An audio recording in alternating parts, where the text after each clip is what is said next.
I would say that the process of becoming involved in something that you haven't done before is also an opening up of your mind and the opportunity to create something different.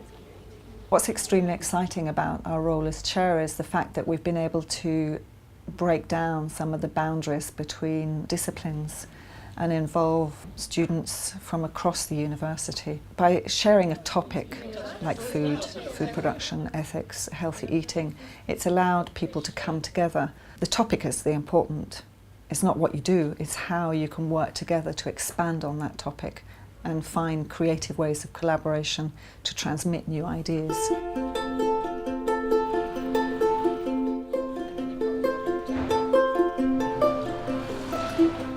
My name is Anna. I'm doing an MA in photography at LCC. Most of all, it was great to be out of the city. And so just by being around plants, you feel like better, younger, prettier, healthier. It's just like, it was really nice in that way. But also getting to know different lifestyles. Julia, the person who was getting us around, getting to know that she lives here. She lives in sort of like in a small community in the middle of the forest, and she collects what she eats, and, you know, with her bare hands. And I wear like really safe shoes, and she was wearing flip-flops, walking around nettles, and you know, it's like, okay, there are other ways of living, and she seemed very calm and happy. So I was really positive, apart from getting some of the knowledge that she told us.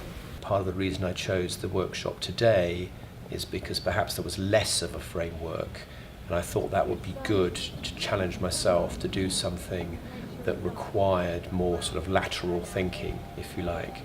And I kind of liked the idea of experimenting to see whether that would trigger anything off in my own practice. And it has. I've got one or two sort of thoughts and ideas that have come from today, completely out of left field, that I've just started to think could be applied to the way I'm working in my practice, which is good, which is exactly what I was looking to get from the day.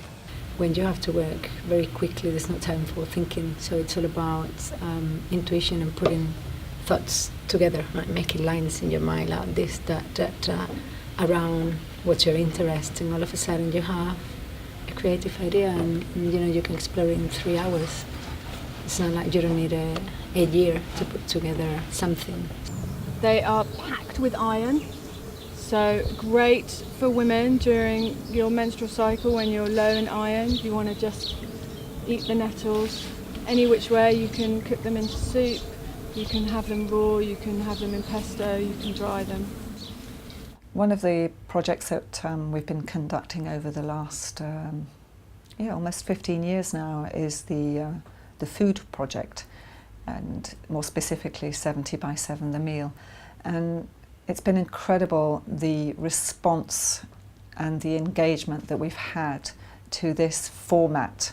Quite recently we staged a meal in the city of Peterborough in the UK, drawing together members of the community, and many of those members of the community had not engaged previously with cultural activities. And more importantly, there were 500 people sitting down at the table eating together.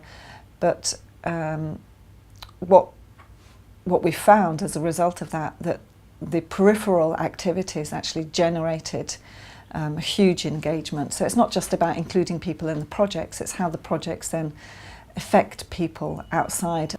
Some of the activities that we conduct leading up to these large-scale community gatherings include, for example, bread making and foraging, and these are not necessarily art activities, but they're means to reflect on issues surrounding food consumption, the ethics of food production, healthy eating, and much more.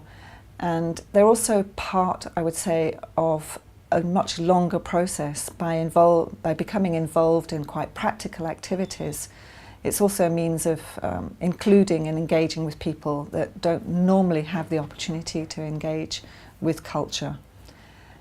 Here in the context of the University of the Arts, of course, the students are bathed in culture and creativity every day, but they may not have made bread before and they may never have foraged before. So it's this going backwards and forwards between those that have access or don't have access, the knowledge that we know and the knowledge that we don't have, and how you combine that into a final format that can become something collaborative and shared. Now I'm preparing,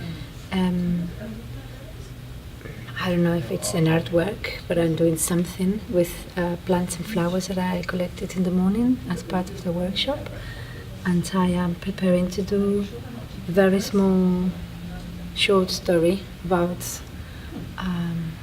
love, death and rebirth.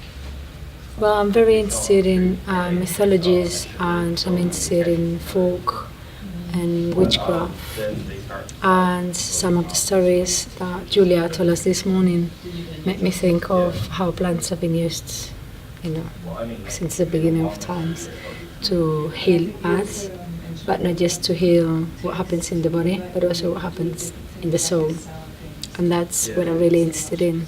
So I just put some of the stories together, and they're always part of every good drama. Love, death and the rebirth, and that's part of my art practice, really. I'm going to do probably like a 3-sentence poem, so this is going to be something very small, very short, but it's what came to mind while we were walking around this morning. So yeah, using these 4 symbols. She was commenting how birch, for what she said, I understood it's very related to women and female community, or the power of the intuition. It's used for broomsticks, and it's the symbol of renewal, something that is starting from anew. And hawthorn, she said, yes, it was a really good remedy for a broken heart.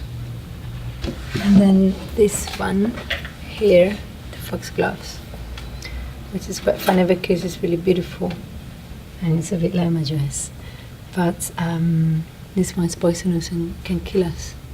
So it's how something that is deep, beautiful and profound can actually be really poisonous if you don't know what to do with it. So it's, we have all the great recipe here for a big Shakespearean drama. Everything is here, you don't need more. And then something to keep us stick to it, like the Sticky William. So yeah, that's why mythologies and plants go together. It's part of all mythologies. Usually everyone in the good drama dies because of a plant is involved, some kind of like poison, or all the recipes for cursing people or taking the curse away of someone, or everything is always done with plants and animals because it's part of the natural world, and that's what interests me. It's the natural science, so proto-science, when people used plants to cure themselves, but they still believed in something above themselves or within themselves, that it was bigger than the flesh. And that's what most of my art practice is based, trying to reconnect with that side that we've lost since we just buy Bayer aspirins and we go to the pharmacy and everything comes in plastic. We've forgotten about the other side and really be more in touch with the instincts. For the last couple of centuries, all the weight is put in science or in the rationality of mind and logic, and we've forgotten the other side, which is irrational, illogical. Both are needed. We cannot be on the one or on the other. We have to be in the middle, in between. So we need to go back somehow from where we are now, because there's no way to be back, but from now to go back in order to go forwards in a more balanced way. You killed me.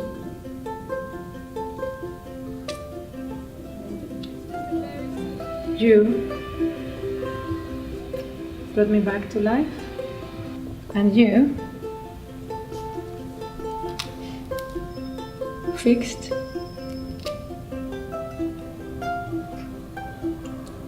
my broken heart.